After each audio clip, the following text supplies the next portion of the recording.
Cocktails and Candlestick ээлжид дугаарт тавтай морил. Энэ удаагийн дугаараар XM-ийн сэтгэл зүйн багш маань оролцож байна. За үзэгчдээ өөрийгөө танилцуулаач. За сайн байцгаана уу. Өглөө одоо энэ подкастыг сонсож байгаа нийт үзэгчдээ өглөө өдөр орой мэндийг хүргэе. За намайг бол Баян Мөх гэдэг. За би өөр сэтгэл зүйч. Яг сэтгэл зүйч мэрэгчлээ. Тэгээд сүүлийн 5-аас дээш жил ер нь сэтгэл зүйн салбарт ажиллаж байгаа. Одоогийн байдлаар бол клиник сэтгэл зүйн салбарт за сэтгэл зүйн эмчилгээ, тусламж дэмжлэг, зөвлөгөө үзүүлээд ингэ явдаг. Одоогийн байдлаар бол докторантын зэрэгтэй. За манай үзэгчид гайхшин магадгүй юу сэтгэл зүйч ороод ирвэ те. Арилжаатай яаж хамааралтай болоод ороод ирв. Тэнгүүд Баянагийн хувьд болохоор арилжаатай яаж холбогдож тэрдлийн сэтгэл зүйн талаар хэр удаан хугацаанд судалж байгаа вэ? За бидний түүх бол яг нэг байгаа шүү дээ. Одоо нэг 2019 оны сүүлээр корона гараал те. 20 онд бүгдээрээ локдаун болж гэртээ сууцгаагаал. Тэгээ үндсэндээ нөгөө хүмүүс маань орлогогүй болцсон, ажлууд зогссон. Тэгээ их усүр хайж байгаа шүү дээ ойлгомжтой. Санхүүгийн боломж болцоо, онлайнаар хэрхэн яаж бүрдүүлэх үү гэд. За энэ үед бол ер нь зүгээр яг сенсац явагдаад, синдром маягийн зүйл явагдаад, бет, за покер, coin, forex зах зээл, олон улсын хөрөнгө оруулалтын зах зээл гэдэг эдгээр зах зээлүүдийг сонирхогчдын тоо бол нэмэгдсэн. За тэр хүмүүсийн бас нэгдээ. Тий 20 оны ерөнхийдөө нэг дунд үеэс 6 сараас хойш ер нь шийдээд forex зах зээлийг ер нь сонирхъя. Энэ яагаад гэдэм бол юу байдаг юм бол гэж өөрөө сонирхож бас орж ирсэн. Манай багшийн хувьд хуваараа бас арилжаа хийж ирсэн. Хэсэг хугацаанд хийсэн баг. Яг хугацаа бас бусдад сонирхол. За одоо бол би ерөөсөө үндсэндээ бол ингэсэн. Нэг удаан болгоос арилжаа хийгээгүй. Яагаад вэ гэхээр миний сонирхол өөр чиглэл рүү явцсан байхгүй. За technical analysis, fundamental, за сэтгэл зүйн money management гэдээ бид нэр чухал секторуудыг дурддаг те. Арилжаа хийж байгаа хүмүүс маань эдгээр ур чадварыг зайлшгүй эзэмшсэн байх шаардлагатай. За зарим нэг тохиолдолд бол fundamental analysis-ийг төлхөө харддаг хүмүүс байдаг бол за зарим нэг хүмүүс бол technical analysis илүү чухал гэж. Тэгэхээр миний хувьд яг technical analysis-ийг анх одоо сурж эхлээд хэсэг хугацаанд суралцж агаад энэ арилжааны psychology гэж зүйл байд юм байна шүү дээ гэдгийг олдоо олж харсан байхгүй. Тэгээд арилжааны psychology ч өөрөө айгүй чухал юм байна. Ер нь яагаад вэ гэхлээр бидний сэтгэл хөдлөл гэдэг зүйл үндсэндээ бидний шийдвэрийг гаргаж яадаг учраас бид нэр хөрөнгө оруулалтын салбарт ч байна уу эсвэл өдөр тутмын амьдралын хүрээнд ч байна хамаагүй дандаа сэтгэл хөдлөл дээр тулгуурлаж бид нар тухайн сэтгэл хөдлөлийг ямар төвшөнд мэдэрж байна гэдгээс хамаарат бид нар шийдвэр гаргаж байгаа учраас мэдээж хөрөнгө оруулахад шийдвэр гарна. Энэ шийдвэр гаргалтад оролцож байгаа энэ сэтгэл хөдлөлүүд чинь өөр айгүй чухал юм биш. Тэгээд өөрийнхөө үндсэн салбар руу ерөнхийдөө хазаагаа явуулсан гэсэн үг. Тэгэхээр илүү сэтгэл зүйн талаас нь судалгаа, шинжилгээ, за дээрэс нь ярилцлага, туршлагыг илүү одоо хоригдлуулаа явсан гэхүүд. За арилжааны сэтгэл зүй болон сэтгэл зүйч мэргэжил хоёр холбогдож байгаа юу? Эсвэл өөр зүйл үү? За би бол арилжааны сэтгэл зүй гэдэг зүйлийг яг тусад нь гаргаж ирж ярих аягүй дуургүй. Учир нь яагаад вэ гэхлээр хүн ерөнхийдөө зүгээр яг хүн бид түрүүн хэлжсэн хүний шийдвэр гаргалт гэдэг зүйл үндсэндээ сэтгэл хөдлөл мэдрэмжээр дээр тулгуурлаж гардаг. За тухайн сэтгэл хөдлөл ер нь сэтгэл хөдлөл гэдэг чинь зүгээр яг хүрээлэн буй орчинтойгоо би хүрээлэн буй орчноос ирж байгаа мэдээллийг аваад хариу уруул үзүүлэхийн тулд бид нар сэтгэл хөдлөлийг мэдэрж иж тухайн хариу уруул маань ямар байх вэ гэдгийг бид нар шийддэг байхгүй. Тэгэхээр үндсэндээ сэтгэл хөдлөл гэдэг нь бид нар зүгээр л тодорхой шийдвэрээ гаргаад хариу уруул үзүүлэх гэдэг хэлбэр болж байна. Тэгэхээр та одоо юу гэдгийг баруун зүүн эргэх аль эсвэл одоо юу гэдгийг ямар худалдан авалт хийх вэ гэдэг сонголтууд ч юм уу те. Эдгээр зүйлүүд рефлекс болоогүй байгаа тохиолдолд. Тэ автомат гормон руу шилжээгүй байгаа тохиолдолд бидний тархи түүнийг тодорхой хэмжээний импульсийн тусламжтайгаар боловсруулад тухайн боловсруулалтын үндсэн дээрээс бид шийдвэр гаргадаг. Энэ шийдвэр гаргалтанд сэтгэл хөдлөл нөлөөлж идэг. Тэгвэл шийдвэр гаргана гэдэг чинь өөрөө арилжааны зах зээлийн үед ч гэсэн бид шийдвэр гаргадаг. Тодорхой сэтгэл хөдлөлийг мэдэрнэ гэсэн үг. За одоо юу гэдгийг айдас, шунал бидний бүр ингээд мэддэг төрлийн сэтгэл хөдлөлүүд шүү дээ. FOMO гэдэг ч юм уу те. Fear of missing out одоо хоцрохоос айдаг ч юм уу те. Одоо трендээс хоцрохоос айдаг. Эдгээр бүх сэтгэл хөдлөлүүд маань үүсээд бидний эцсийн дүндээ шийдвэр гаргаад байгаа учраас тухайн сэтгэл хөдлөл мэдрэмжийг бид нэр яаж мэдрээд байгаа юм бэ? Эн чинь яг арилжааны үед нэг унтраад алга болоод байгаа юм. Эсвэл өөр өдөр тутмын амьдралаа зохицуулахад те хэрэг болоод одоо арай өөр байгаад одоо өөр зүйл болчиход байгаа юм бол биш байхгүй. Үндсэндээ одоо юу гэдгийг хитрхи та уур уцаартай байлаа гэж бодъё л доо.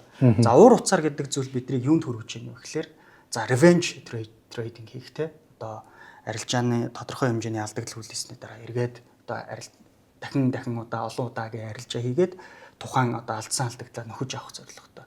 За энэ нь болохоор хоёр төрлөөр илэрч болж байгаа хүмүүс дээр ихэвчлэн яаж ийнэ вэ гэхээр олон тооны арилжаа хийж ийн нөгөө талдаа томлогт өгч ийн гэдэг ч юм уу те. Тэгэхээр уур уцаарыг мэдэрсэн хүн тухайн уур уцаарыг хянаж чадахгүйгээр шийдвэр гаргаад байна. Тэгвэл машин зам дээр явж байгаа нөхрийг хажуу талаас нь нэг нөхөр шахаад ороод ирэхэд бид нар уурлаад тухайн нөхөртөө тэмцэлдээд эхэлж байгаа хоёр уур гэдэг зүйл үндсэндээ нэг одоо сэтгэл зүгээс нэг сэтгэл зүүн одоо юм сойрон дээрээс бий болоод байна гэсэн үг байхгүй. Тэгэхээр одоо юу гэдгийг та амар уургүй байж байгаа л ганцхан арилжаа ихлээрээ л уурлал айгаал төвшөөл гэдэг юм биш. Үндсэндээ бид нэр өргөн цар хүрээтэй аваад үзвэл та сэтгэл хөдлөлийг хэрхэн ямар төвшөнд ямар шалтгаанаас ямар хэмжээтэй мэдрээд түүнд ямар хариу урвал үзүүлээд байна гэдэг зүйлүүд чинь биднэрт одоо үндсэндээ энэ маань өөрөө үндсэнд одоо сэтгэл хөдлөлийн бүхий л агуулга болчихж байна гэсэн үг. Сэтгэл зүйн бүхий л агуулга болчихж байна гэсэн үг. Тэгэхээр таны асуултанд би хариулахад яг сэтгэл зүй, арилжааны сэтгэл зүй гэдэг бол тусдаа зүйлүүд огт биш. Бид нэг л мэдрэмжээр дамжин шийдвэр гаргаж байгаа учраас энэ хоёрыг бид нар салгаж ойлгох ерөөсөө боломжгүй юм байна гэж хэлдэг. Мэргэжлийн үнээс.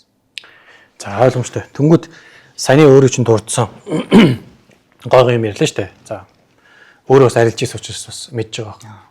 Хоёул бүр яг нэг нэгээр ингэж ярьчих. За окей. За стоп лосс зохих гээд ирэнгүүт одоо алдагдал орох гээд ирэнгүүт хүмүүс одоо стоп лосс зөгдөг.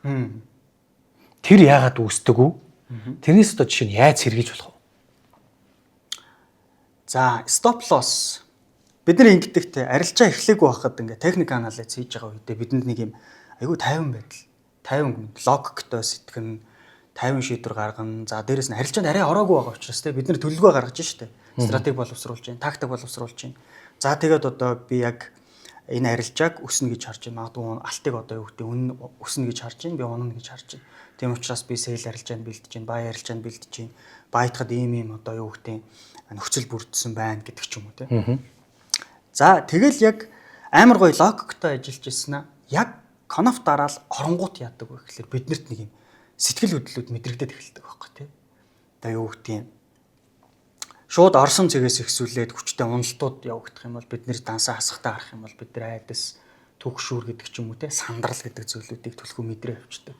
Тэгэхээр нөгөө шийдвэр гаргаад нэгэнд арилжаанд орцсон учраас одоо эн чинь логикийн асуудал биш болчихж байна гэсэн үг. Та логикийг арилжаанд орохоос өмнө ингээд шийдвэр гаргахад ингээд ашиглаж хагаад арилжаанд орсны дараа одоо таныг цаашаа юу авч явах гэдэг нөхлөр сэтгэл хөдлөл авч явах гэдэг байгаа юм. Тухайн сэтгэл хөдлөлд хитрхи их автсан үед бид нар яадаг вэ гэхээр хоёр дахь шийдвэрийг гаргадаг, дам шийдвэрийг гаргана гэсэн үг. Та анх дахь шийдвэрээрээ стоп лоссоо тавиад, TP-гээ тавиад арилжааны цэгээс одоо open position хийгээд орлоо тий. За, энэ цаг мөчөөс эхлээд таны тухайн логикоор сэтгэж исэн тархины үйл ажиллагаа шууд шилжээд амиглада буюу сэтгэл хөдлөлийг мэдрэх тархины төв рүү шилжиж идэг. За эндээс цааш нь хоёр дахь шийдвэрээр дандаа сэтгэл хөдлөлөөс үүдэлтэй одоо бид нэр шийдвэрүүдийг гаргаад тухайн зүйлийг үйлдэл болгодог. Жишээлбэл хоёулаа бодъё л да. Stop loss зөөнө гэж. Та анх өөртөөгөө хийсэн логик сэтгэлгээн дээр байхдаа өөртөөгөө хийсэн контракт буюу гэрээг зөрчөөд шүү дээ. Яагаад тэнд stop loss-ыг тавьсан? Эндээс доош унахгүй, эндээс доош алдмааргүй байна. Эндээс доош аншин хөдөлгөөн орж ирвэл миний техник арилжаа үгүйсгэгдэнэ. Гэтэл бид нар яаж ийм вэ гэхээр арилжаанд орсныхоо дараа хоёр дахь байдлаар бид нар сэтгэл зүг арай сэтгэл зүүн одоо тэр мэдрэмжүүд биднийг одоо эзэрхийлээд байгаа учраас гэж хэлэх юм уу? Хит хүчтэй мэдрээд байгаа учраас бид нар хоёр дахьчоор шийдвэр гаргаж чинь гэсэн үг байна. Тухайн мэдрэмжийг дарахын тулд. Тэгэхээр хоёулаа стоп лосс ярьлаа. Стоп лоссыг зөөх үед хүмүүст ямар мэдрэмж төрдөг вэ гэдэг асуулт айгууж байна. За та бас арилжаа хийж ирсэн юм биш магадгүй. Тэгвэл би танаас зөрүүлээ нэг сайн асуулт асууж. Та стоп лосс зүүж үзсэн үү? Үз. За ямар мэдрэмж төрдөг? Аюулаас цухалж байгаа юм шиг мэдрэмж төрдөг. Түр хугацаанд та тайвширдаг уу? Аа. Тэгэхээр үндсэндээ бид нар чинь өөрөө тодорхой айдас таагүй мэдрэмжээс зүхтдэг байхгүй. Амьд организм гэдэг чинь. Танд таагүй мэдрэмжтэй байх юм бол бид нар түүнээс зүхтна гэсэн үг.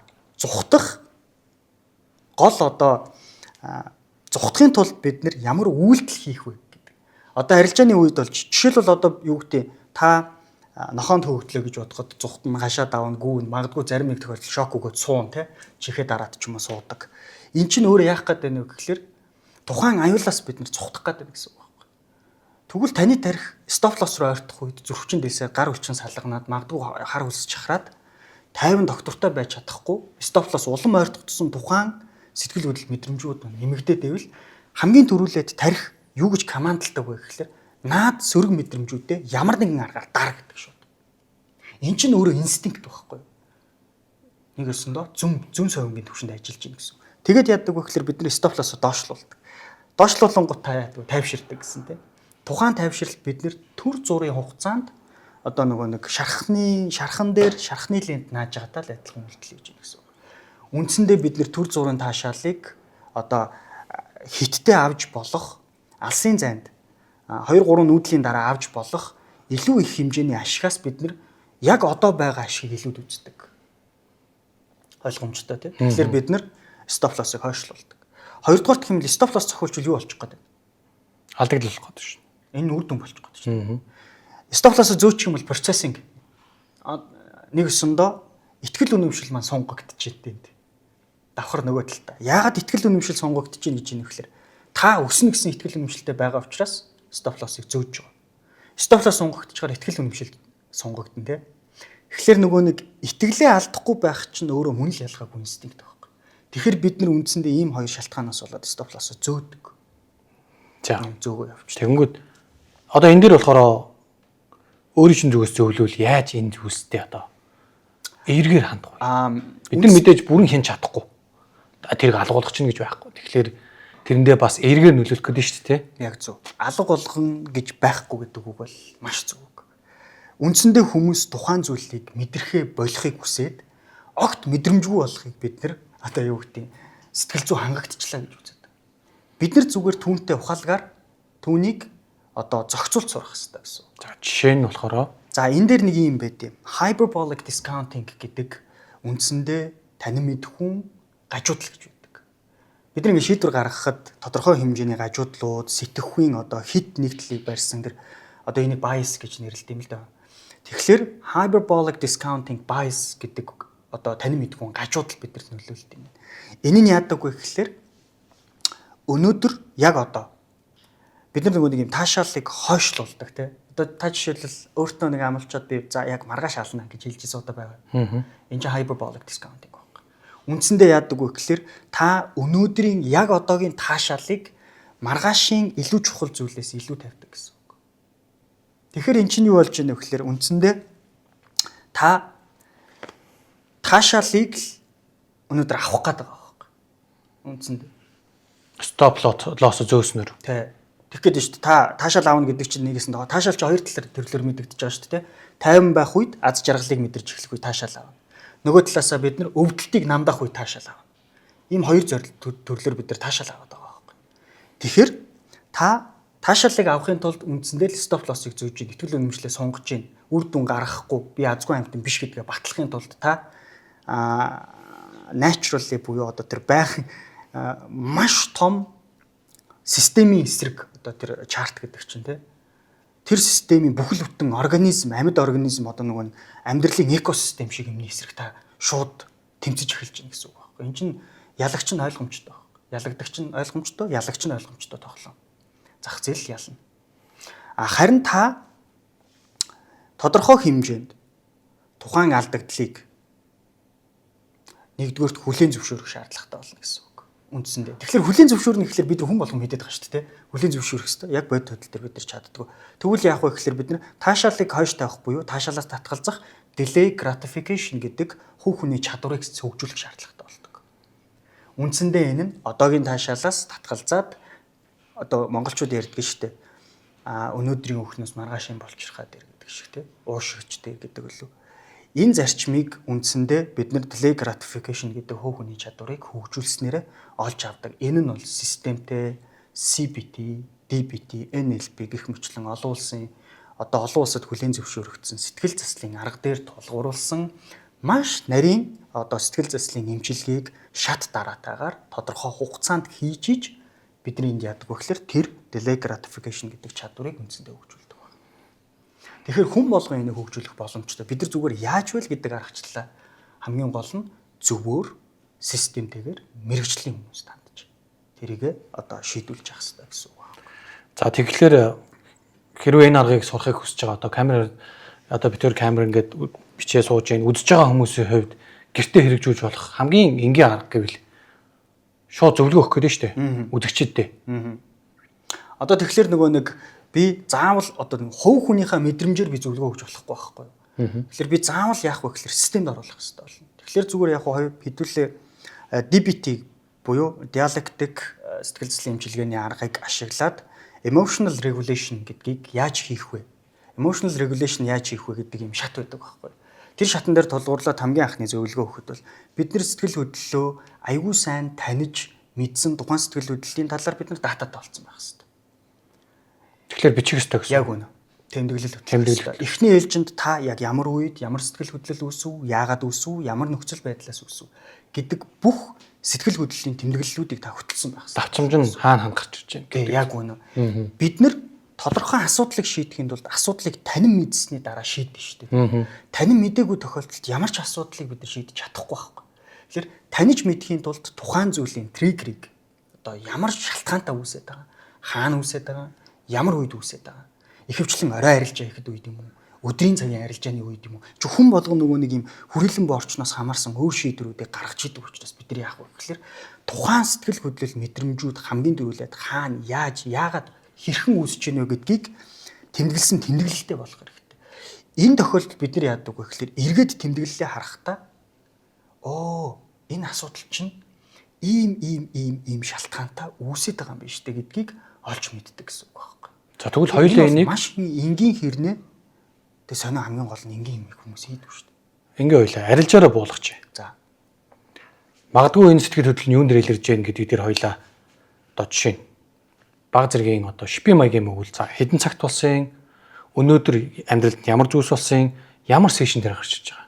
Баа юу, сэл үү, лот нь ямар байсан ингээх маягаар ингээд бүр наривчлаа шүүж болох нь шүү дээ тийм үү. Тэгээд нийтлэг 10 дундаас одоо яг энэ саяны өгсөн өгөгдөл дээр хэдэн дээр нийлрээд байгаа. Тэгээд гол нь бас олох нь тийм үү. Яг үнэ. За ойлгомжтой. Тэгэхээр бид нар одоо жишээлбэл эмч хүмүүс яадаг вэ гэхэлэр эмч нар өвчнийг ангаахын тулд анимез буюу тандалт судалгаа хийдэг. Нэг өсөндөө бид нар асуумж авах хэрэгтэй.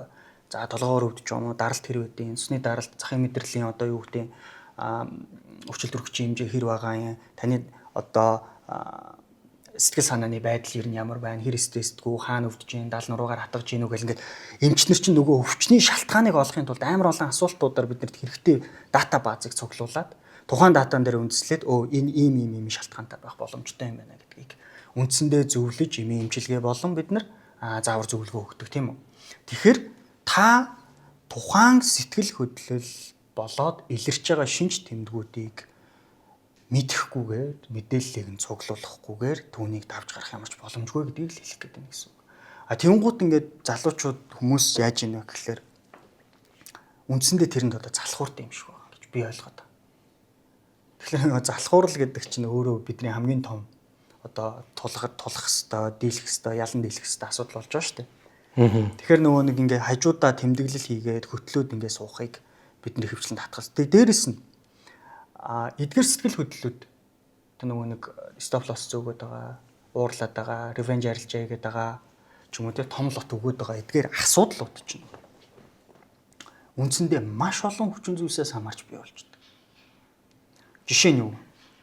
Та зам дээр төвжрээд стресстэй байжгаад гэртээ орж ирээд арилжаа хийнэ гэдэг чинь яаж вэ? Үндсэндээ сэтгэл хөдлөлд эргээд тэр уур уцаард маш хурдан автах шалтгаан болж байгаа байхгүй. Тэгэхээр нөгөө нэг бид нар юу ярих хэрэгтэй болж байна вэ гэхээр яг үндсэндээ traders lifestyle гэдэг юм ярих хэрэгтэй болж байгаа байхгүй. Энэ лайфстайл гэдэг нэр томьёог Альфред Адлер гэдэг одоо бодгал сэтгэл судлалын том шинжлэх ухааны одоо психоанализыг өөр төвшөнд хүргэж ирсэн тийм сэтгэл зүйч гаргаж лайфстайл. Тэгэхээр арилжаач хүн ямар лайфстайлтай байх хэрэгтэй юм бэ?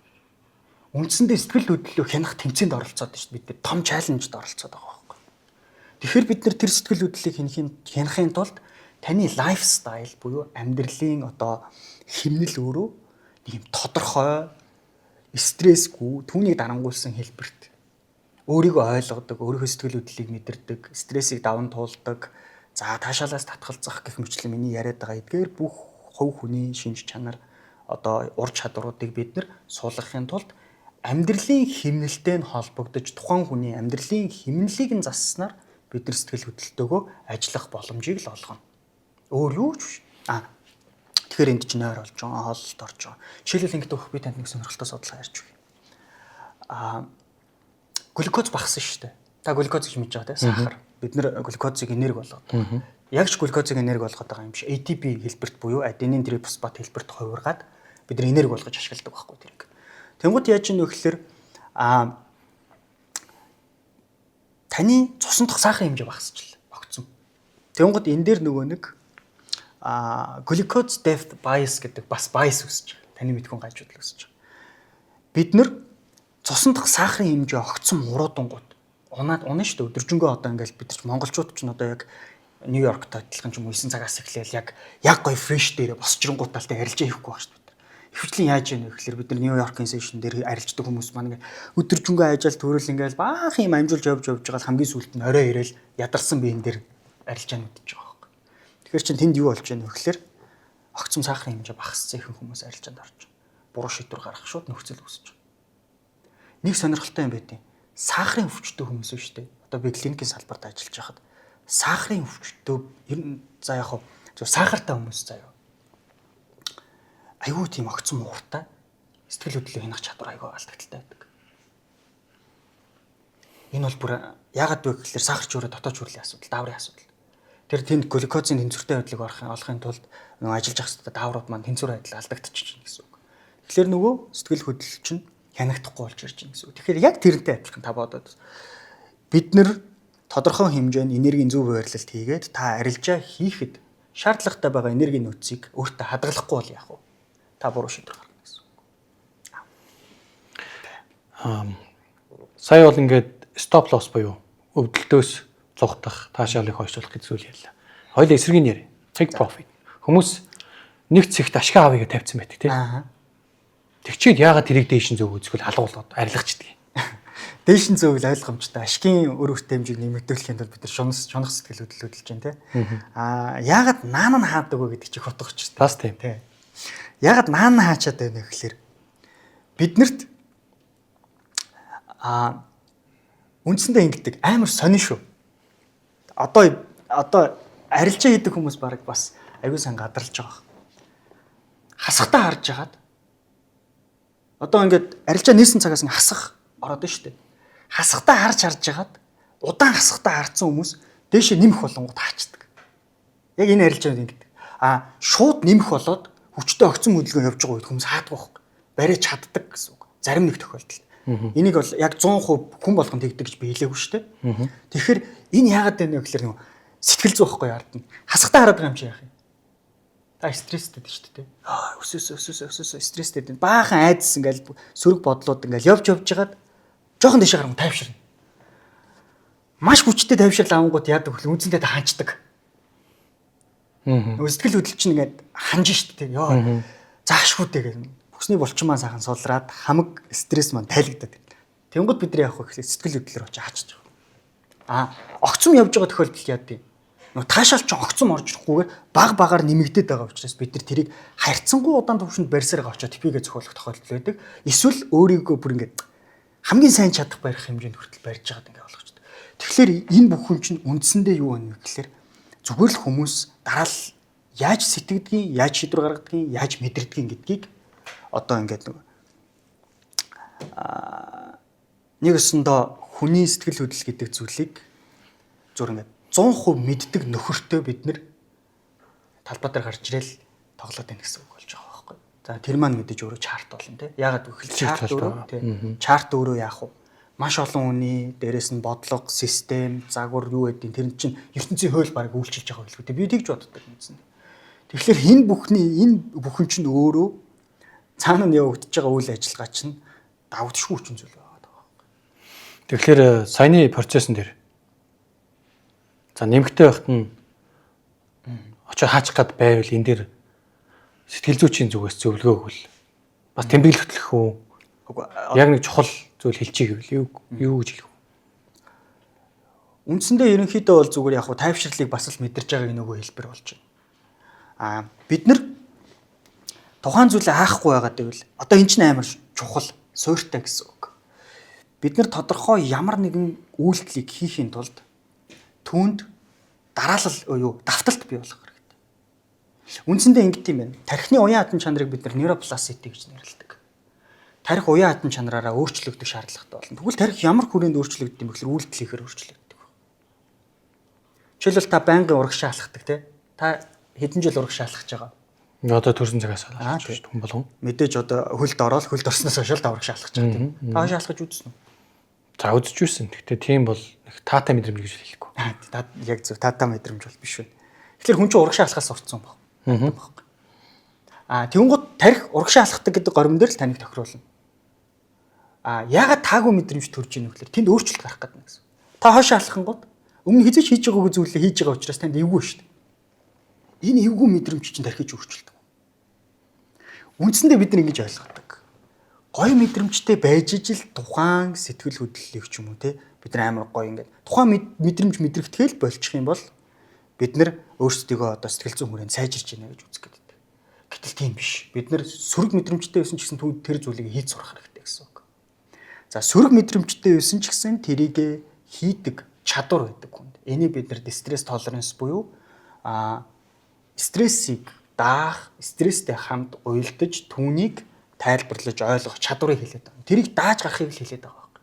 Тэгэхээр distress tolerance гэдэг асуудлыг бид нар одоо сайжруулахын тулд бидний ийм дасгал хийнэ гэсэн үг. Тэрийг ингээд олон дахин давтамжтай өдөр тутмынхаа амьдралд хөгжүүлэл яваад байх хэрэгтэй байхгүй. Жишээлбэл хоёулаа бодъё л та. Та утсандаа донтсон уу? Магадгүй. Сайн мэдэхгүй байна. За тэгвэл танд яадаг вэ гэхээр та ямар үед утсыг авч хэрэгэлдэг? Одоо scroll хийдэг гэж хэлсэн үг. Facebook, Instagram. За магадгүй хүн болгоно ойлдол байдаг байна. За магадгүй тий. Тэгэхээр ингээд танд яг одоо орчин цагт бол ихэнх хүмүүсийн автомат үйлдэл болсон юм чинь. Бид нар ямар сэтгэл хөдлөл мэдрэмж тэнд мэдрэгдээд дараа нь ямар үйлдэл хийгээд яагаад вэ гэдгийг бид нар мэддэггүй байхгүй. Яагаад үл тэр чинь автомат болсон учраас юу ч бодохгүйгээр бид нар шүүрж аваад уцаад авчлаа скролтон тийм үү? Тэгин гууд бид нар юу ч бодохгүй гар явж явах үедээ бид нар 1-2 минут татгалзаж сурах хэрэгтэй. За энэ зүйл бол бүгдэнтэй холбогдох гэдэг чинь take profit, stop loss, нөгөө нэг delay gratification гэдэг зүйл. Тэг ч өөрлөө жоохон хойш. Hyperbolic discounting гэдэг бүх зүйл дээр чинь ажиллах гэдэг. Жоохон хойшлол. Тий, жоохон хойшлол.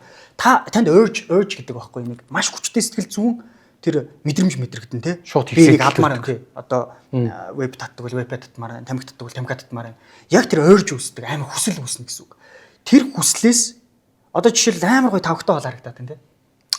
Яа эдмэр санагдал яг халбагдах жагаал амар хүчтэй ингээл арааны шүлсмэс сасгаал бүр ингээ амар хүчтэй мэдрэгцэн үедээ та халбага тавиал. За би яг 2 минут хүлээ. Гэт 2 минут хүлээж чадвал эн чинь нөгөө нэг таны одоо distress tolerance дээрээс нь нөгөө delayed gratification чадварууд, hyperbolic discount-аас татгалзахч гэдэг юм уу амар олон чадварууд ч зэрэг хөгжиж ийн гэсэн үг байхгүй. Тэгээ энийг ганц удаа хийхгүй энийг олон дахин давтамжтай өдөр тутамдаа жижиг сажгэр хийсээр хагаад бид нар нэг мэдхэд өөрсдийн мэдл түүнээс татгалздаг болсон байна. Дээрээс нь би арилжааны ур чадварыг хөгжүүлэх, арилжааны сэтгэл зүг хянах чинь өөрөө зөвхөн арилжааны ур чадвар сэтгэл зүг хянах биш шүү. Том агуулгаараа та амьдралын хүрэндх бүх асуудал, бүх сэтгэл зүйн гаралтай асуудлыг бүгдийг одоо харьцангуй логик сэтгэлгээтэй ухаант хүний дүрээр шийдэх боломжийг олгодог. Тэгэхээр бид нар үндсэндээ арилжааны сэтгэл зүг сайжруулах гэж байгаа л. Өөрийнхөө сэтгэл зүг сайжруулах шаардлагатай байна л гэсэн одоо ингийн санаа гэсэн үг шүү. Саяны 2 асуултанд та ерөнхийдөө хариулчлаа. бодож тий. Үзэж байгаа хүмүүс ч гэсэн одоо ойлгосон бол маш шалбархаар хариулчих шиг боллоо. Гэж би цаана амар юм байгаа. Яг уу энгийн тий. Энгийн төвшөнд. Цаашлаа тэгээд үнэхээр одоо тэрийг судалмаар ойл өөртөө хүн судлууж болно шүү дээ. Өөр одоо манай багш хичээл суудаг ч юм уу ингээд нэмэлт цагаар. За тэгэнгүүт өнөөдрийн хувьд бол хоёулаа ер нь өнгөцгөн мэдлэг өгөөд өнгөрөө гэж байна. Магадгүй таанаас дугаар хийж болно тий. Дараагийн нэг асуулт бол одоо нөгөө араас нь фомо гэж ярьдаг. За. Одоо арилжааны төвшөнд бол арилжаа явчаад идэг. Араас нь дагаж орох гэдэг. Юмнаас хоцорсон мэдрэмж гэсэн үг. Энийг бас одоо юун дээрээс үсээд яаж дарах уу, багасгах уу? Юмнаас хоцрох гэдэг мэдрэмж чинь өөрөө бүр хувьслын үед бид нэр бүр нөгөө нэг овгийн зохион байгуулалттай байх үеэс л одоо фомо гэдэг чинь амар том сэтгэл зүй байхгүй. Бид нар амар энгийн ганцхан арилжааны үед л ингээл нэг фомо гэдэг болохоос биш. Фомо бол маш олон зүйл төр илэрдэг. Нэрээ. За. Тэгэхээр эн чинь бүр ингээ суур инстинкт заяа. 2 сая жил бүр тэр битээл бид нар нөгөө нэг юм сүргийн зохион байгуулалт гэж. Овгийн зохион байгуулалт. Бид нар чинь сүрэг дотор гэдэг зүйл баг. Одоо хүн төрөлхтний түүхийг бид нар 60 минут гэж авч үзвэл бид нар 59 минутанд нь хаана явж исэн бэхлээр ширэнгэнд л явж исэн байхгүй. Тэ? Сүүлийн 1 минутанд нь бид нар юу гэдэг тань мэдхэн ур чадварыг сайжруулаад технологиг эзэмшээл хөгжиж явсараа гал сүүлийн 30 секундэд нь бид нар соёлтой танилцаал Месопотами ч гэдэг юм уу одоо юу гэдэг эртний Шумерийнх ч гэдэг юм уу Вавилон гэл ингээл соёлоодыг ингэж хөгжүүлж явсараа гал эцсийн үндэ бид нар яаж ийнэ вэхлээр одоо яг энэ соёлтой ирж байна те. Тэгэхээр нөгөө нэг хүн төрөлхтний түүхийн ихэнх байсан орчин хаана вэ? Нөгөө 59 минутанд бид хаана байсан гэж ярьлаа. Ширэнгэнд байсан гэдэг үү? Тэгэхээр ширэнгийн зарчим ажилладаг гэсэн үг.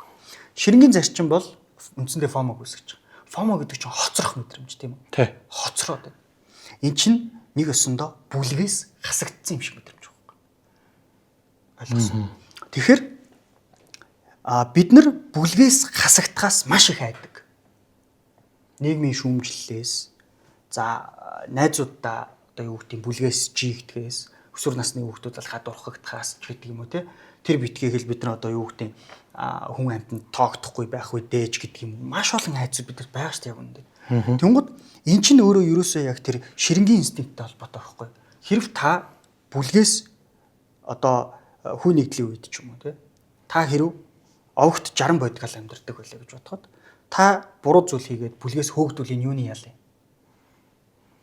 Энэ ямар ял байсан бэ? Sentence to die буюу үхэх байхгүй. Таны шууд үхэх ялаа шийдэж чинь гэсэн үг. Яагаад вэ гэхээр та ганц бодгаал нүцгэн ширэнгэн дотор зэвсэггүй, хамтрагчгүй хэр удаан хол явж чадах юм. Тэ? Таныг нэг аратан амтан барайл идэж тижэл болгоо шүү дээ. Тэгэхээр нөгөө нэг үхлийн ял юм шиг мэдэрдэг байсан байгаа байхгүй. Нийгмээс тусгаарлагдах, ганцаараа үлдэх гэдэг.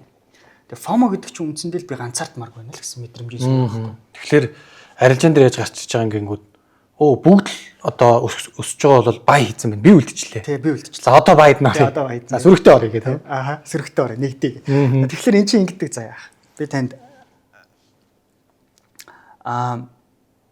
та одоо ингээд нэгдэг гэж штэ сөрөгтэй нэгдэг. Үндсэндээ аюулгүй байдал тэнд ингээд хангагдж байгаа юм шиг мэдрэмж төрж байгаа гэсэн үг байхгүй. Та орчихсон л. Дээрэс нь бид нар хязгаарлагдмал нөөцийг хязгааргүй хэрэгцээгээр хангах гэдэг үндсэндээ нөгөө нэг эдийн засгийн зөсөөр зарчмаар бид нар амьдарч байгаа шүү дээ. Капиталист нийгэм гэдэг юм одоо эн чинь өр бүтээмжээрээ бид нар одоо хүнд юуг ямар одоо үн цэнийг нийлүүлж чинь тэрийгээрээ бид нар ашиг орлого олдог ч юм уу. Эн чинь хөрөө ийм одоо байгалийн бараг л загвар байгаа зү. Тэгэхээр энд юу үйлчилдэг вэ гэхээр ингэт юм. Бид нар хязгаарлагдмал нөөцөөс ингээд авдаг те.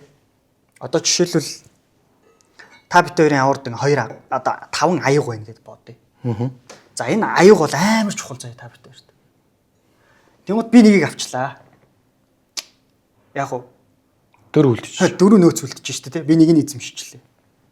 Танд 5 нөөц байсан бол 5-ыг эзэмших боломж байсан бол яаж вэ? Та 4-т үлдчихлээ тийм үү? Дахин нэг авчлаа. За таны сэтгэл зүй нэгийг авахд харьцангуй доктортой байсан. За явах те. Нэг бол 2 болонгууд яасан. Бас 5 гэх. Юу болж байна? За хязгаарлагдмал 3 үлдчихлээ. Таны нөөц 3хан үлдчихлээ. Дахин нэг авчлаа. За одоо та яах? Юм алдсан мэдрэмж төрнө шүү дээ. Тэгэн шүү дээ одоо энэ чинь. таны аюулгүй байдал хангагдахгүй байгаа байхгүй. Та энэ чинь амар чухал, амьд үлдэхэд амар чухал одоо хэрэгцээ. Одоо юу байна гэж бодъё. Багаж хэрэгсэл. Тий, багаж хэрэгсэл байна гэж бодъё. Тэгээ би 3-ыг авчлаа шүү дээ. Танд 5 байсан тий. Танд 2 хүн үлчлээ шүү дээ. Та надад атаарах уу? Атаарах нь тий. Оо яасан гоё юм бэ тий. 3-таа бол амьд үлдчихэж шүү дээ. Энэ нөхөр амьд үлчлээ л дээ. Тэгэхээр үндсэндээ бидний суур мэдрэмж яг ингэж ажилтдаг гэсэн. Бидний хязгаарлагдмал хэрэгцээтэй. FOMO яагаад үүсэж ийм гэхэл бусад хүмүүс аваад байна. Та хоосон байна. Яаж юм? Бусад хүмүүс нөөцөөс аваад шүү дээ. Тэ? Чи үлдчихэд. Та үлдчихэд шүү дээ. Таны аюулгүй байдал ганхна. Тэгэхээр яаж ийм вэ гэхээр та авахыг хүснэ гэж юм гэсэн. Тэр хүсэл нөөц багасж байгаа юм шиг мэдрэмж төрөх үед маш хүчтэй төрж эхэлдэг бүр. Амар хүчтэй мэдрэмжийг авах гэсэн үг. Тэгээ бид нар яадаг вэ гэхээр бүр айл хэдийн топ дээр нь орой дээр нь гарцсан байсан юм ч гэсэн баяддаг гэсэн үг. Яагаад вэ гэхээр эн чинь зүн бэлэг, зүн совин баг. Ингэжл амьдарч, ингэжл амьд үлдчихсэн зүн совин бидний үг дэцээс дамжуулаад хэдэн мянган жилийн турш генетикийн кодоор өгөгдсөн баг. Тэгэхээр бидний энийг хөгжүүлэхийн тулд яах ёстой вэ гэхээр бид нар ойлгох хэрэгтэй. Энэ зүн совинг ялах ёстой гэсэн үг баг. Ялна. Яаж ялах вэ? Банкнд тэмцэлдэж штэ. Хөгжин. Өөр арга байхгүй. Бие хүний хөгжүүлнэ. Хувь хүний хөгжүүлнэ. Энэ бие хүний хөгжил гэдэг зүйл чинь өөрөө ганцхан одоо юу гэдэг зүйл биш байхгүй. Энэ цогц зүйл байхгүй. Soft skill-үүд, hard skill-үүд гэдэг амар олон төрлийн чадрууд бидэрт хэрэгтэй болж байна гэсэн үг. Түрүүний ярьсан шиг бичээ цууж иж болох уу? Болно. Ер нь бол тэмдэглэл хөтлөнө гэдэг чинь өөрөө тухайн одоо бид нэг юм судалгаа хийхийн тулд paper ингээд судалгаан дээр ингээд бүх юмнуудаа ингээд бичээ явдсан шүү дээ. Тэ. Тэгээ огт судалгааг бол яах вэ? Буцаалт автна үстэй алтаага. Тэгээ шүү дээ. Энд чинь та хаана алдсан яасан юм. Түүх үлдээгөөг учраас бид нар тэр өөртөө явсан бодит байдлын түүх үлдээгөөг учраас бид нар яаж ийм вэ гэхээр тэнд ч алдаа гаргаж ийн гэсэн үг байна. Тэгэхээр яг хөө би бол яг үнийг хэлэхэд бол зүгээр яг тэмдэглэл хөтлөөд шууд амжилттай арилж чинь тэрийг олж харчна гэсэн үг гэж бол би хэлээгүй шүү. Гол нь бидний хамгийн ихний алхам байхгүй яа гэж. Арилжааны тэмдэглэл хөтөл, арилжааны журнал хөтөл. Бүх зүйл чинь бодит түүхтэй байх ёстой гэж. Та нөгөө чойном хэлдэж штэ тий. Үнэн гэж байдаг бол гар дээр мэн тавьж үдчихэд буцаагаад байдаг шүү. Үнэн оршихын тулд ямар шин чанарыг хадгалсан байх ёстой өөртөө. За би энийг өөрөө хэлчихье. За би энийг танд өөрөө хэлчихье. Моментум шин чанар гэж. За. Үндсэндээ болсон үйл явдал тодорхой цаг хугацаанд тодорхой орчинд бий болсон байх хэрэгтэй тийм үү? Та бид хоёрын энд яриа сууж байгаа үнэн үү? Үнэн. Та бид хоёрын офис дээр байна уу? Байна. Одоо цаг хэд болж байна? 5:13. Энд цаг хугацаа байна уу? Байна. Энийг моментум шин чанар буюу цаг хугацаа тодорхой орон зайтай байх хэрэгтэй гэсэн үг. Тэгэхээр таны үйлдэлүүд тодорхой орон зай, тодорхой цаг хугацаанд хийгдсэн тийм үү? Тэрийг бид нэр үннээр нь түүх болгож авч үлдэхийн тулд биднэрт тэмдэглэл хэрэгтэй байхгүй. Оюун санаа бол марталтын системийн одоо баргал үйлдвэр гэсэн үг дээ. Hermann Ebbinghaus гэдэг одоо юу гэдэг forgotten curve гэж ярьдیں۔ Ер нь марталтын морой гэдэг зүйлийг анх сан одоо юу шинжлэх ухаанд судалгаа хийгээд оруулж ирсэн хүн та 24 цагийн дотор үдсэн бүх зүйлийнхаа 80%-ийг мартчихдаг гэж байгаа байхгүй. Тэгэхээр нөгөө нэг хязгааргүй мэдлэгийг баргал зүгээр марталтын одоо тэр нэг юм сав руу ингээд бүр ингээд тархичж идэг гэж ойлгож байгаа. Тэгэхээр та хэдэн мянган арилжаа хийснээс үндсэндээ зүгээр л яг хуу танд маш өндөр сэтгэл хөдлөл үзүүлсэн топ ашгууд, топ одоо юу гэх алдартлууд гэдгийг санаж ийн үхээс биш. Жижигхэн алдаанууд дээр бид нэр анзаарахгүй байхгүй. Тэрийг анзаардаггүй. Тэгээ энэ дээр би additionally буюу нэмэлтээр нэг зүйл хэлье заа. За. Энэ дээр яаж ийн вэхлэр ингэдэг бид нар хаана алдчих вэ гэж өөрөөсөө асуудаг.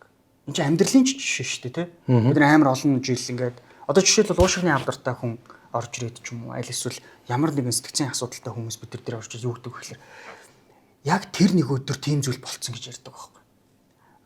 Би бол яг хуу тэрийг үгүйсэхгүй моментум шин чанар агуулж байгаа учраас бид нар үнэн байна гэж итгэнэ. Гэхдээ бид нар ихэвчлэн нэг газар алдна гэхээс илүү өдөр болго алдчихдаг. Жижигхэн алдаа бидний амьдралыг яг өнөөдөр мэддэхгүй маа гэхэд 3 жилийн дараа, 5 жилийн дараа тэр үр дүнг устгаж идэг. Сайн үр дүнг нь устгаж идэг баг. Жижигэн хэлбэр томор. Яг үнэн. Яг үнэн. Тэгэхээр энэ чинь нөгөө Фибоначчигийн хуулиарч гэсэн яваад байгаа шүү дээ. Спираль хэлбэрээр томордог гэдэг. Яг тэрнтэй адилхан бид нар яаж яах вэ гэхээр ерөөсөө хамгийн жижиг гаргаж байгаа алтаануудыг анзаарч харж иж нөхөр таваар ишээ энд байсан юм байна шүү дээ гэж анзаарна гэсэн үг. Түүнээс бол одоо юу гэдэг юм? Би амар том алдаа гаргацсан. Яг тэрнээсээ суралцсан.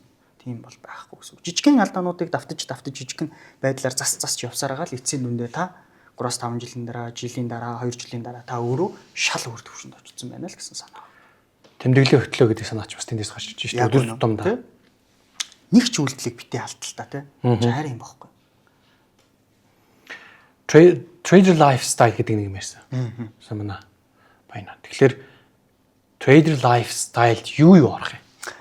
Заавал байх ёстой нэг чухал key point-ууд буюу хэдхэн түлхүүр зүйлс байх ёстой гэвэл юу байх ёстой? Та маш сайн нойртой байх ёстой. За сэтгцийн эрүүл мэнд шүү дээ энэ ч тийм. Та сэтгцийн аппаратаар дамжуулаад техник анализыг сурж байна, фундаментал анализыг сурж байна. Тэгээд анализ хийж байна. Анализ хийн гэдэг чинь өөрөө юуны үүрэг юм? Сэтгэлгээний процессын үүрэг байхгүй. Аналитик сэтгэлгээн дээр суурилсан байна уу? Энд чинь өөрөө сэтгэлгээ яваад байна шүү дээ. Тэгэхээр сэтгэлгээ чинь өөрөө сэтгэц гэдэг зүйлийн нэг хэсэг нь байхгүй. Тэгэхээр та сэтгцийн эрүүл мэндийг хангахгүйгээр амжилт олохгүй л гэсэн санаа. Тэгэхээр нэг номерт та маш сайн нойртой байх хэрэгтэй. Нойр бол маш чухал үйл явц. Үндсэндээ одоо бохирдлыг л цэвэрлдэг үйл явц байхгүй. Нөгөө Монгол толготны 100 хэрхэмдэр нэг бавгийн лав сургамаа хэлдэг шүү дээ. Нулимс гэдэг чинь тархины угаацсан юм аа. Ойлгохгүй яваад байвал тий. Энд ч юм уу шүү. Бид рүүгээ мартдаг байхгүй. Айгуу гоё. Яг тэрнтэй адилхан бидний тарих ингээл өдөр болгон одоо тодорхой хэмжээний мэдрэлийн эсүүд үхэл тэнд ингээл тий органик хаягдл бий болол ингээл ингэж юм л гэсэн үг. Та хотоо цэвэрлэхгүй бол яах вэ? Та ингээ хотод амьдарч байгаа байнга ингээл хогоо хаяад байвал яах вэ? Бүр завар нэмсэн. Тэрнтэй адилхан бид нар цэвэрлэгээ хийх хэрэгтэй. Цэвэрлэгийг хизээ хийдэг вэ гэхээр одоо офис дотор ингээд баахан хүмүүс бужигнаад байхад цэвэрлээд байвал яах вэ? Жишээлбэл гадаа цас урчлаа. Өө тий, гадаа цас урчлаа. Та цэвэрлэгч. Цав цагаан бэлтаатай. Гадаа цас урцсан. Цэвэрлэгээ цэвэрлээл идэг тий. Гаднаас хүмүүс орж яал ингээд шавхатаа гიშгээл идэг. Цэвэрлж байгаа үр дүн чинь байх уу? Байхгүй шүү. Байхгүй шүү. Тэгэхээр бид нар яах вэ гэхээр хөнгө болсны дараа гэсэн үг. Хөнгө болсны дараа цэвэрлэгээ гэж явах үр дүн гарнаа тийм. Окей, та гаргачлаа. Тэгвэл хөнгө болно гэдэг чинь ямар ч мэдээллийг авахгүй тэр төлөвт тархиа авчихыг л хэлж байгаа. Тэрийг л унталт гэж байгаа. За нэгдүгээр тунтал. Хоёрдугаарт хооллолт. Эддэ бурхан. Хооллолт бол бас би одоо жишээлбэл диабетийн төв дээр одоо диабеттэй сахартай хүмүүс бас зөвлөгөө өгдөг байхгүй. Яа, дааврын асуудал чинь ямар чухал юм бэ гэж бодсон. Одоо нэг эмэгтэй хүний сарын нэмдэг эрх мөчлийн үеэр зан төрх ингээл өөрчлөгдөөл те тодорхой хэмжээний яаш давц цартаа эмзэг мэдрэмтгий болоод байна гэдэг чинь даавар л өөрчлөгдөд байна гэсэн үг байхгүй. Тэгэхээр нөгөө энэ чинь үндсэндээ бид нар бол бүгдээрээ даавар заяа. За би одоо эндээс ингээд нейротрансмиттерийн үйлчлэлгээ дааврыг ярих юм бол би бүр ингээд амар их зүйл ярихаар байгаа байхгүй. Допамин гэдэг даавар юу байдгийг. Би бол допамин дааврын бараг концентрацлагдах буюу хайлах температурыг нь хүртэл хэлж чадна. Тэглээ судалсан байхгүй. Тэгэхээр бид нар яаж ийнө вэ гэхээр үндсэндээ бодисын солилцоо тэрийг зөв байлгах хэрэгтэй. Бодисын солилцоонд оролцож байгаа хамгийн чухал нэгжүүд чинь глюкоз, нүүрс ус, өктос. Энэ нэг бид нар юунаас авдаг вэ? Ойлгомжтой ганцхан хоолноос авч байгаа. Одоо нарны энергиээр арай олжихгүй л хөтэ витамин л одоо гэм бидлэр бүтээж ин тэ. Арсны рецепторыг мэдрээд тэгэхээр одоо нөгөө нэг нарны энергийг аваад ч юм уу эсвэл агаараас бид нэг адил бүтээж чадахгүй учраас хоолоор л аавна гэсэн үг. Тэгэхээр хооллолт маш чухал. За 3 дугаар дасгал хөдөлгөөн орно да. Дасгал хөдөлгөөн бол айгүй чухал. За тэгээд одоо дасгал хөдөлгөөнийг яриул бас одоо та ингэ бодоод үзтээ. Та ингээ мундаг трейдерүүдийн влогыг ч юм уу эсвэл амьдралын хэмнэлийг лайваар ингээл үзэж мүзэхэр чинь залуучууд ингээл тэ өглөө болсон годаа шүршүрт ороод хүүт усанд ороод тэ тэгжээснээ харчраал амар гоо эсвэл бясалгал суужаал 5 минут ном уншаал нөтөө дэлгээл ажиллаа төлөвлөөл тэ тэгжээснээ буцаж босоол амар гоо ингээл гүүж мүгээл мангар эрүүл хооллосноо тэгснэ тэ үгүй яг үндэ эн чинь зүг байхгүй бид нар хүмүүс энийг юу гэж ойлгоод байна вэ гэхээр амжилтанд хүрэхээр л ийм амьдралтай болт юм гэж ойлгоод байгаа байхгүй үгүй шүү дээ эн чинь амар жижигхэн зүйлээс л эхэлдэг байхгүй. Та өнөөдөр байгаа орчиндоо, байгаа гэртээ, байгаа хүнснийхээ бүтээгдэхүүнийг ашиглаад тэр эрүүл мэндийн хэм маягийг бүтээх бүрэн боломжтой шүү дээ. Бид нар зүгээр л одоо байхгүй байна. Надад юу байхгүй байгаа юм бэ гэдэг дээр л төвлөрдөг амьтад болохоос биш. Бидэрт юу байгаа юм бэ гэдгийг анзаардаг. Юу байгаа юм бэ гэдгийг анзаараад ирвэл энэ нойрны дэглэм, хоолны дэглэм, зөв одоо юу гэдэг нь дасгал хөдөлгөөнийг бид нар хийх бүрэн боломжтой байхгүй. Жишээлбэл яг уу лифт ашиглахаа болж байгаа. Шатар алхаж байгаа. Гэхдээ энэ чинь бүр маш энгийн зүйл. Тэгэхээр бид нар зүгээр л дасгал хөдөлгөөн, эрчимтэй хөдөлгөөнүүдийг бид нар хийж явах хэрэгтэй гэсэн үг. За ингэвэл яах вэ гэхээр цусны эргэл сайжрна, цусны эргэл сайжрахаар яах вэ? Ойлгомжтой. Биеэс хорт бодис гадагшлах үйл явц явагдана гэсэн үг. За дээрэс нь одоо юу гэдэг юм булчин томорно, булчингийн үйл ажиллагаа идэвхжин, булчин томорсноор яах вэ? Биднэрт шаардлагатай эрдэс, минералууд бүгдээрээ тэнд очих газар хангагдана гэсэн үг. Яг үнэ. Тэгэхээр сэтгэлгээ, эрүүл мэнд одоо сэтгэл зүйн хувьд бид нар доктортой шийдвэр гаргах бүрэн боломжтой болно. За тийм байна. Эхний ээлжийн энэ гурван зүйлс. Оо тий зүгээр л та яг уу маш одоо товч бөгөөд минимал байдлаар. Гэтэ эн чинь бүр ингээ таашаа задраад явбал тий бид нэр ингээл хоол зүүн бүр ингээ хоол зүүн систем, сэтгэлгээний систем ингээл маш олон зүйлүүдийг бид нэр ингээ бүр ингээ дэлгэрэнгүй тий том сэдв байхгүй чинь ганцхан хооллолт гэхэд бол нүсэр том сэдв байна. Тий. Тэгэхээр энийг бол одоо бид нар өөрсдөндөө одоо нутагшуулах хэрэгтэй гэсэн, дадлуулах хэрэгтэй гэсэн санаа. За тэгээ хамгийн сүүлд нь далд ухамсар байна да. За. Далд ухамсарыг ярихгүйгээр арилжааны амжилтыг гаргана гэдэг бол баг одоо нэг биелэгдэшгүй даалгавар тий. Боломжгүй гэсэн үг үндсэндээ. Тэгэхээр далд ухамсарыг ямар төвшөнд ярьж байна яана гэсэн үг лээ. За эхлээд хэдүүлэн далд ухамсарыг маш энгийн тодорхойлт хэрэгтэй. Юу юм гэж асуув. Юу юм бэ гэд асуунгууд маш энгийнээр ойлгоход давтагдсан үйлдэлийн архив баг. Давтагтаа л өдөр тутамдаа. Дээрэс нь маш олон мэдээллүүдийг бид нар ухамсаргүй байдлаар далд ухамсар руугаа хадгалж татчихдаг гэсэн. Тэгэхээр яг далд ухамсарын төвшөнд бид нар ярихын тулд бас л квант физик тий одоо энэ дээр нөгөө нэг шүдэнгэрийн муурны онол ч юм уу тий хоёр хайрцагны онол энэ төр гэл амар олон зүйлээр тайлбарлаж болдог байхгүй. Яаж нөлөөлж байгаа? Квантын ертөнцид бид нар энергийн давтамж өөрөө тэр одоо юу хамгийн жижиг нэгж болох одоо атомыг задлаад кваркуудын төвшөнд бидэрт яаж нөлөөлж байгаа нь квант механикийн уучлаарай квант физикийн төвшөнд бас дээрэс нь бид нар оюун санааны далд ухамсарын төвшөнд эго хамгаалтын механизмын төвшөнд дээрэс нь Карл Юнгийн онолын проекцийн төвшөнд гэж ярьдаг. Ийм төвшнүүдэд бид нар задлж үзээд тэгээд далд ухамсар гэдэг чинь давтамж юм байна. Үндсэндээ ямар давтамжийг бий сайжруулах вэ гэдгээл одоо програмчлална гэсэн үг байхгүй шинээр. Гэхдээ би нөгөө нэг энэ далд ухамсар гэдэг сэдв чинь өөрөө маш гүн гүнзгий, маш их мэдээлэл агуулдаг, хүн болгоны бас нэг юм зүгээр нэг 5 өгүүлбэр хэлээд ойлгочдөг сэдв биш учраас би зүгээр яг уу меншн хийж байна гэсэн үг. Тэгэхээр далд ухамсартай ажилдаг хөтөлбөрүүд биднэрт байдаг. Далд ухамсар маань яаж арилжаатай холбогдож байгаа вэ? Би дахиад хэлье. Та арилжааны талаар мэдээлэл цуглуулна, тийм үү? Хүн чинь ингээд орох гэж байгаа салбар руугаа мэдээлэл цуглуулаад орно шүү дээ. За тэнд үзэж байгаа контентууд, за дээрэс нь арилжаа хийгээд айгүй урдан баяжсан хүмүүс, тийм. Тэгээ дээрэс нь далд ухамсар гэдэг чинь нөгөө бүхэл бүтэн бидний функшн одоо бүхэл бүтэн үүргүүл, тархины үүргүүл ажиллагааны бараг 90% эзэлж идэг учраас амар хүчтэй хадгалах сав байхгүй үндсэндээ маш их зүйл. Ер нь далд ухамсар бараг л мэдээллийг алдахгүй дээ. Бид нар сандгүй болохоос биш бүх мэдээллүүд далд ухамсарт хадгалагдчихдаг.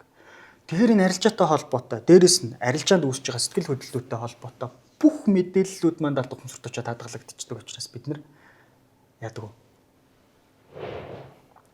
Түүнийг ойлгоход аюу хэцүү байдаг.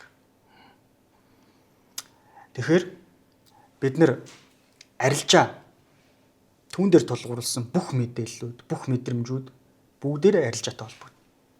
Тэгэхээр бид нар яах ёстой вэ гэхээр далд ухамсарын төвшөнд бид нар өөрсдийгөө шинээр програмчлах хэрэгтэй. Хүмүүс ингэ далд ухамсарын төвшний програмчл гэж тэгэхээр амар тийм одоо юу гэдэг үлгэрийн ч юм уу, биелэгдэшгүй ч юм амар хүнд юм бодоод байдаг байхгүй. Гэхдээ бид нар чинь энэ чинь нөгөө нэг янз бүрийн одоо ховсын эмчилгээ, inner child-ийн эмчилгээ ч гэдэг юм уу, далд ухамсарт нөлөөлдөг mindfulness ч гэдэг юм уу. Эдгээр дасгал одоо ухамсараа ойлгох, ухамсарын гүн рүү нэвтрэх гэдэг. Энэ бүх үйл ажиллагаануудыг бид нар системтэйгээр баг багаар ингээд одоо амьдралдаа хэрэгжүүлээд алдаа шинэ мэдээлэл хоримтлуулаад, цуглуулад ингэж явсараад ерөнхийдөө бол цас сайжруулна л гэсэн. За миний зүгээс хамгийн сүүлийн бөгөөд За. одоо арилжаачдын зүгээс янз янзын үжил бодолтой байдаг нэг асуултыг тавиад тэгээ подкаст онцлоё гэж бодож За. туршлагатай арилжаачд маш олон жилийн хугацаанд туршлагатай болсон арилжаачд сэтгэл зүйн арилжаанд ерөөсөө хэрэггүй болчихдгоо гэж ярьдаг.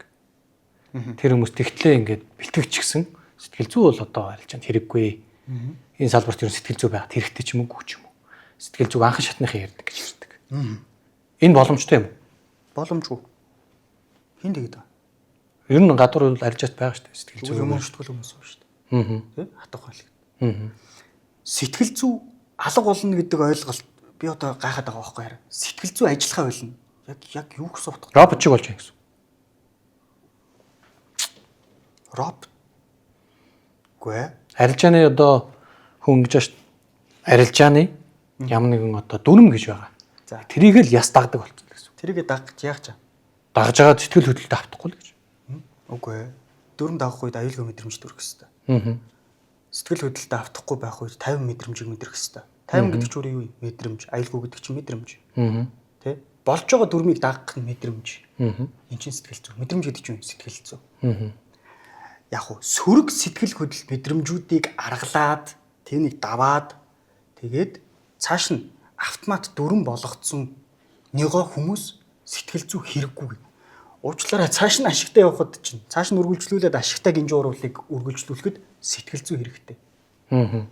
Сэтгэл зүй байхгүй бол анхан шатны арилжаачид шалтар болдор сэтгэл зүй ярина. Дунд шатны арилжаачид сэтгэл зүй дунд ярина. Агсан төвшний арилжаач сэтгэл хөдлөлгүй болчдөг. Үгүй шүү дээ. Тийм зүйл биш. Амжилтыг ч үргэлжлүүлэхэд сэтгэл зүй хэрэгтэй байхгүй. Тэ? Улам амжилттай болохын тулд. Яг үнэ. Тэгэхээр сэтгэл зүй байхгүй болчихно гэсэн үг биш. Хүмүүс ингэдэг сэтгэл зүй байхгүй болцсон, сэтгэл зүй хэрэггүй энэ төр гэдэг юм яриаддаг. Би бол тэгээд одоо яг шулуухан хэлэхэд бол чи сэтгэл судлалын талаар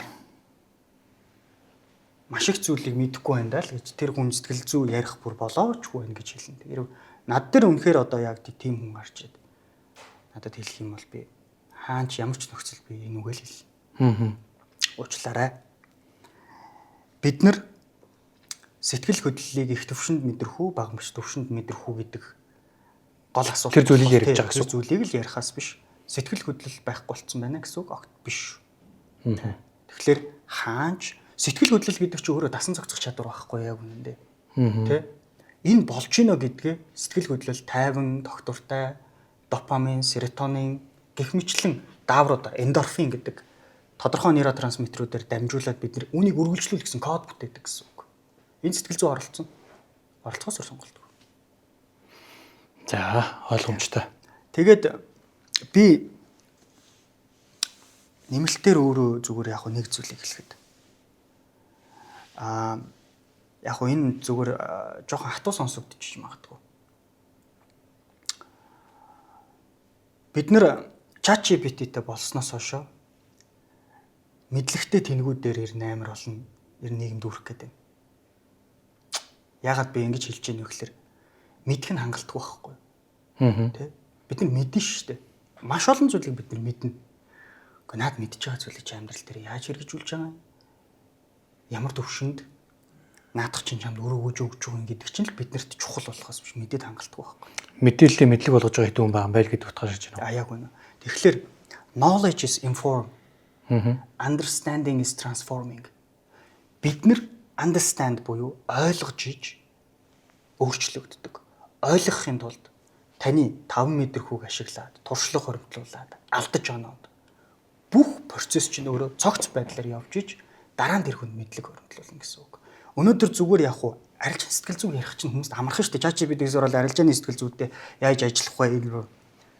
Гэтэл би сэтгэл зүйч болохын тулд би хүнтэй ажиллахын тулд би клиникийн өвчтөй их мөнгө алдсан маш олон хүмүүстэй харилцаж байгаа байхгүй. Би тэр хүний нулимс, уу гашуу, харуулсал бүх зүйлийг би тэр хүнтэй яг тэр хүний төвшөнд очиж би ярилцаж дотоод сэтгэл хөдлөл бүх юмараа мэдэрч ингэж хэлвэл өөрчлөгддөг юм байна. Ийм төрлийн хүнтэй ингэж харьцах юм байна гэдгийг би туршлагаараа авч байгаа байхгүй. Сэтгэл зүй ярина гэдэг чинь хүн болгоны гарч ирээд өө сэтгэл зүй чинь ийм, мэдрэмж чинь ийм, айдас чинь ийм. Наатаха ингэж зорцуулчаач гэдэг тийм амархан зүйл биш. Учир нь яагаад вэ гэхэлэр Сэтгэл зүй гэдэг бол таныг өөрчлөх ухаан. Аа. Өнөөдөр энэ үйлдэл чинь алдаатай байна. Тэгэхдээ энэ алдаад байгаа үйлдэл чинь өөрөө яагаад давтагдаад байгаа юм бэ гэхээр тэнд нэг өсөндөө код үүссэн гэсэн үг. Нэг өсөндөө тэр давтагцаар байгаа дадал болцсон. Тухайн дадлыг бид нар өөрчлөхийн тулд тухайн хүнийг эвддэг эхлээд. Яагаад гэвэл тэр хүн эвдрэх шаардлагатай болж шүү дээ. Өөрчлөгдөхийн тулд тодорхой хэмжээнд эвдэгдээд эвдэрсэн загвар дээр бид нар буцаагаад шин одоо зан үйлийг, мэдрэмжийг бүгдийг өрдөг. Энэ өрөлтийг бид нэр сэтгэл зүйч хийдэг юм биш. Сэтгэл зүйч бид нар яадаг юм бэ гэхээр чиглүүлдэг. Энэ тэмцлийг хүн өөрөө хийдэг байна. Өөрөө өртөгөл. Яг үнэ. Тэгэхээр зүгээр яг хөө миний мэрэгжлийн хүний зөвлөгөөний үднэс сэтгэл зүй бол маш чухал. Айгуу чухал. Жишээлбэл Чингис хааны сэтгэл зүй, Юлий Цезарийн сэтгэл зүй, алдартай хүмүүсийн сэтгэл зүй. Бид нар яагаад тэнд үндсэндээ бид нар яаж амжилтанд хүрч вэ гэдгийг л асуудаг шүү дээ. Тийм үү? Хэрхэн? Яаж? Тэнгут үндсэндээ бүгдээрээ сэтгэл зүйг нь ярьдаг байхгүй юу? Ийм сэтгэл зүйтэй хүн байсан. Яг өндөө одоо юу гэдэг юм хүнийг таних чадвар нь байд юм байна. Өөр юу яаж болох вэ? Удирдлагын механизм буюу одоо лидер зан чанарыг эзэмшдэг. Зан чанар гэдэг чинь сэтгэл зүй байхгүй давхар. Тэгэхээр бид нар үндсэндээ л зүгээр ерөөсөө ингээл сэтгэл зүйл яриад гэсэн үг. За окей. Урилгын маань хүлээн авч ирсэн сэтгэл зүйн багштай баярлалаа. За тэгээ үзэгчдийн зүгээс арилжааны сэтгэл зүйн талаар дахиад дараагийн дугаарыг сонсомоор байвал комент хэсэгт үлдээгээрэй.